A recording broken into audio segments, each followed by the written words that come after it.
Bonjour, dans cette vidéo, nous allons effectuer des divisions décimales. Nous avons effectué des divisions entières, appelées également divisions euclidiennes, dans les 3 vidéos précédentes. Et à présent, nous voyons donc les divisions décimales. Alors, une division décimale, c'est une division dont le quotient, le quotient, rappelez-vous, c'est le résultat de la division. Eh bien, ce quotient aura une virgule. Alors, ce sera parfois un nombre décimal avec une partie décimale finie, limitée, et parfois un nombre avec une partie décimale illimitée, avec un nombre infini de chiffres après la virgule. Et dans ce cas-là, on ne parle pas de nombre décimal. Donc c'est pour ça que je dis tout simplement que dans une division décimale, le quotient a une virgule. Alors, il y a 2 cas de figure pour effectuer une division décimale. Soit vous partez d'une division entière ou euclidienne, comme celle-ci, avec un reste qui est non nul, qui est différent de 0. Et puisque le reste est différent de 0, on peut continuer à le partager. On peut encore partager les 2 unités en 5. On va obtenir des dixièmes d'unité. Deuxième cas de figure, le dividende de la division est un nombre décimal. Comme ici, je divise 1041,2, qui est un nombre décimal, par 5. Ou ici, je divise 3,6 par 24. Je vais commencer par cette division. Je divise 647, nombre entier, par 5, nombre entier, et j'obtiens un quotient égal à 129, nombre entier, et avec un reste égal à 2, un reste non nul. Cette division a été effectuée dans la vidéo qui s'appelait division entière ou euclidienne avec un diviseur à un chiffre. Donc, regardez de nouveau cette division si vous ne savez pas effectuer ce calcul. Puisque le reste est égal à 2, je peux encore le partager, je peux encore le diviser par 5. Quand j'ai effectué cette division, après avoir trouvé un reste, j'abaissais le chiffre suivant. J'abaissais ici 4. Ensuite, j'ai trouvé un reste égal à 4. J'abaissais le chiffre suivant, 7. Maintenant, je trouve un reste égal à 2. Eh bien, je vais abaisser le chiffre suivant, mais il n'y en a pas de chiffre. Donc ça veut dire quoi? Si j'ai pas de chiffre ici, c'est comme si j'avais un 0. Mais attention, 647 n'est pas égal à 6470.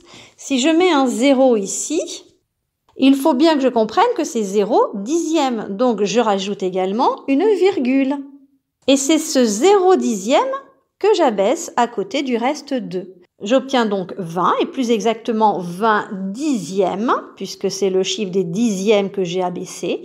Donc 20 dixièmes à partager en 5.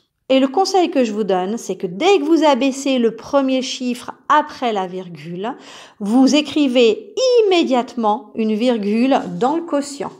Vous voyez bien qu'ici, le chiffre que je vais rechercher et le chiffre placé tout de suite après la virgule, c'est donc le chiffre des dixièmes qui correspond bien au rang du chiffre que je viens juste d'abaisser en jaune, 0 dixième. Et je répète, cette virgule ici, je l'ai rajoutée. Elle n'y était pas. J'avais uniquement le nombre 647. Mais vous savez très bien que 647, c'est la même chose que 647,0. Donc, je vais poursuivre cette division qui était au départ une division entière et elle va devenir une division décimale puisque j'ai écrit une virgule dans le quotient. Je continue en partageant 20 dixièmes par 5, c'est-à-dire je divise 20 par 5. Je me demande quel nombre multiplié par 5 se rapprochera le plus de 20 sans jamais le dépasser. Eh bien, je peux dire 4. Car effectivement, 4 fois 5 égale 20. J'écris 20 en dessous de 20 et je soustrais. 20 moins 20 est égal à 0. Comme le reste est nul, je ne peux plus continuer. Si le reste était un chiffre non nul, eh bien je continuerai en abaissant encore un autre 0 qui serait le chiffre des centièmes. Et je chercherai alors le chiffre des centièmes dans le quotient. Et ainsi de suite.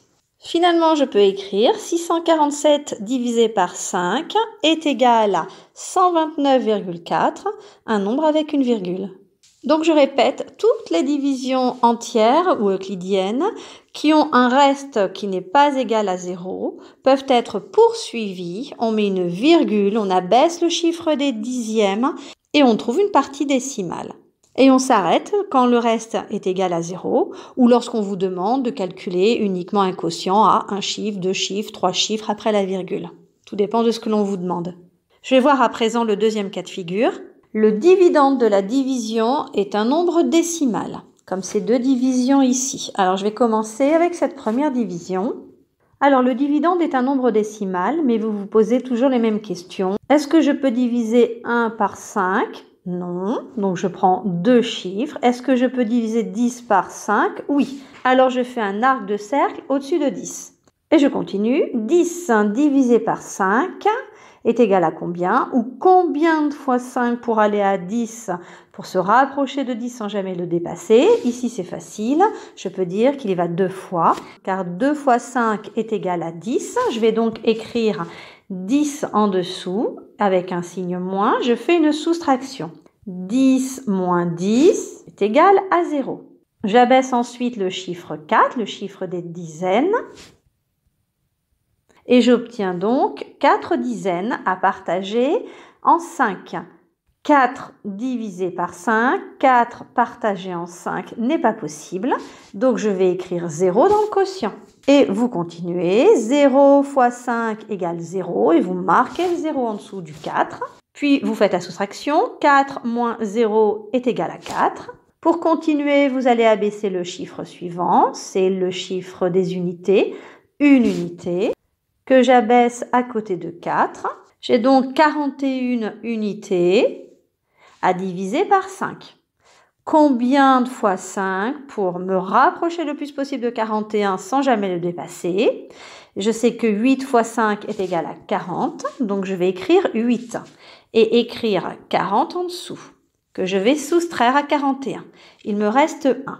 Je vais continuer en abaissant le chiffre suivant. Ah, mais attention, le chiffre 2 et le chiffre des dixièmes, il y avait une virgule juste devant, donc j'abaisse le chiffre des dixièmes. Et lorsque j'abaisse ce chiffre des dixièmes, je n'oublie pas de mettre aussitôt la virgule dans le quotient. Et je recherche à présent le chiffre des dixièmes dans mon quotient. Donc 12 dixièmes divisé par 5.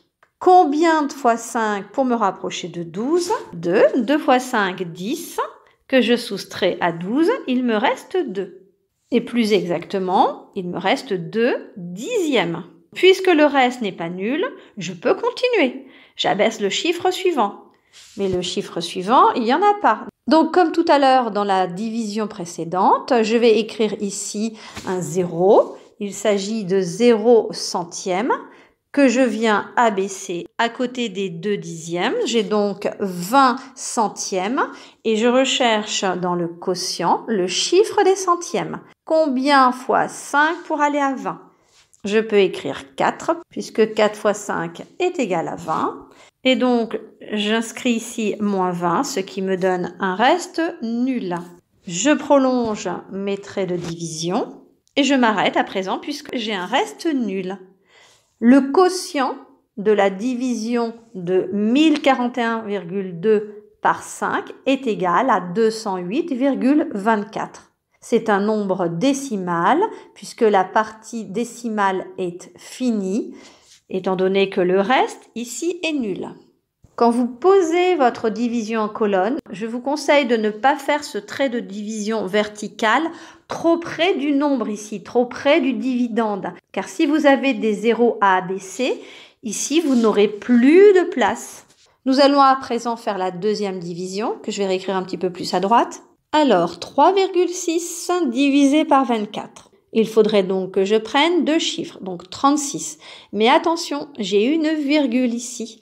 Donc, lorsqu'il y a une virgule, vous ne pouvez pas tout de suite prendre deux chiffres. Moi, je vous le déconseille.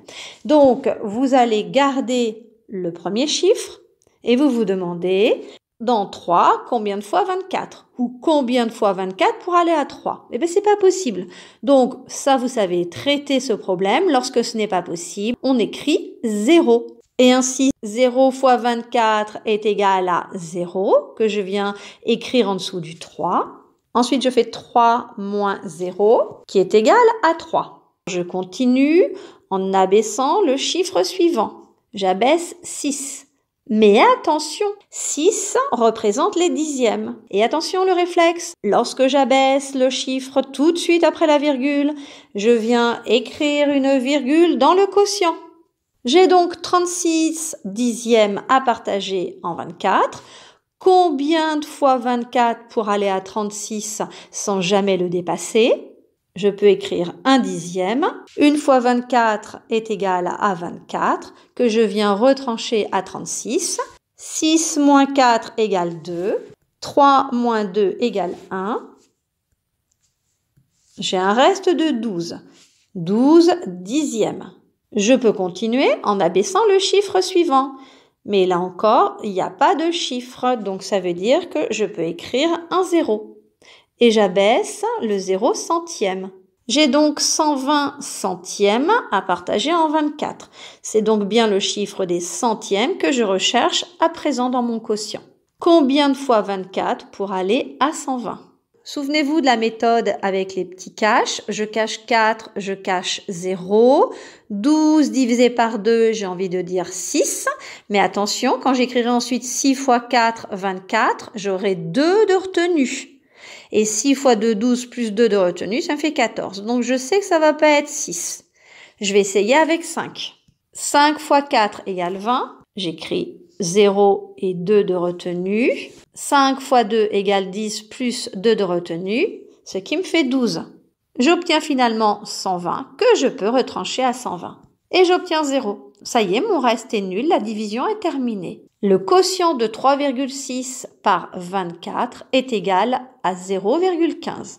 Alors tout à l'heure, je vous ai dit que parfois, vous avez ici dans le quotient une partie décimale qui est illimitée. Et dans ce cas-là, ce nombre que j'obtiens ici n'est pas un nombre décimal. Eh bien, je vous propose de faire tout de suite une division avec justement un quotient non décimal.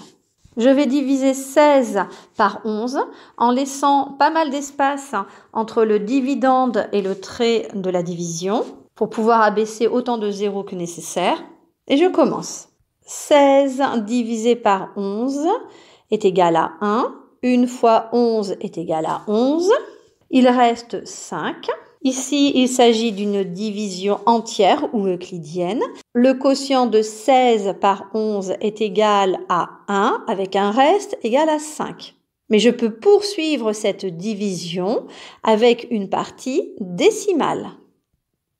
Je vais donc abaisser le prochain chiffre qui est un 0 et qui correspond à 0 dixième. J'écris donc une virgule et 0 dixième que je viens abaisser à côté du 5. Et je n'oublie pas d'écrire aussitôt la virgule dans le quotient. 50 divisé par 11, ou combien de fois 11 pour m'approcher le plus possible de 50. Si j'écris 5, 5 fois 11 est égal à 55, qui sera supérieur à 50, donc c'est pas possible. J'efface 5 et j'essaye avec 4. 4 fois 11 égale 44.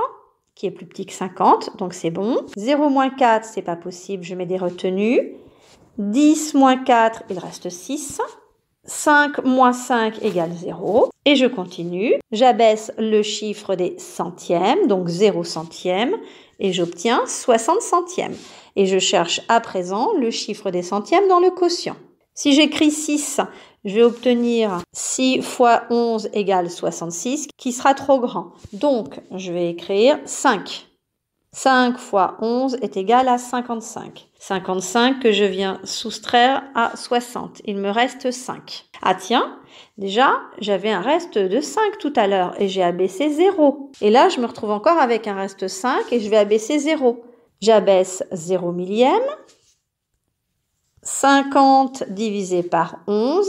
Comme tout à l'heure, je trouve 4. 4 fois 11 égale 44, que je retranche à 50 et j'obtiens 6. Ah ben là aussi, j'ai encore le même reste que tout à l'heure, 6. J'ai obtenu un premier reste qui était égal à 5, le deuxième reste était égal à 6, ensuite j'ai obtenu un reste encore égal à 5, puis encore égal à 6. Mais finalement, qu'est-ce qui se passe? Eh bien, les restes vont alterner comme ça. 5, 6, 5, 6, 5, 6, puisque j'abaisse toujours des zéros. Donc ici, dans mon quotient, il va y avoir la même alternance. Je vais avoir 4, 5, 4, 5, 4, 5, 4, 5 et d'une manière illimitée. Donc, je ne trouverai jamais un reste égal à 0 dans cette division. J'aurai toujours un reste égal à 5 ou à 6. Donc, le quotient ne sera pas un nombre décimal puisque j'aurai une partie décimale illimitée. Je peux quand même donner une valeur arrondie du quotient. Je vais écrire 16 divisé par 11 est environ égal, j'utilise des vagues et non plus le symbole égal, à 1,45 par exemple si on me demande d'arrondir au centième. Si on me demande d'arrondir au dixième, eh bien j'écrirai 1,4, mais comme il est suivi de 5, je dirais 1,5. Si on me dit d'arrondir à l'unité, je dirais que le quotient est égal environ à 1. Et si on me demande une valeur exacte, eh bien je suis obligée d'écrire le quotient sous une forme de fraction, sous une forme fractionnaire. 16 onzièmes est la valeur exacte du quotient de cette division. Alors que dès que j'utilise un nombre avec la virgule ici, 1,4, 1,45, 1,454, etc., j'obtiens une valeur arrondie.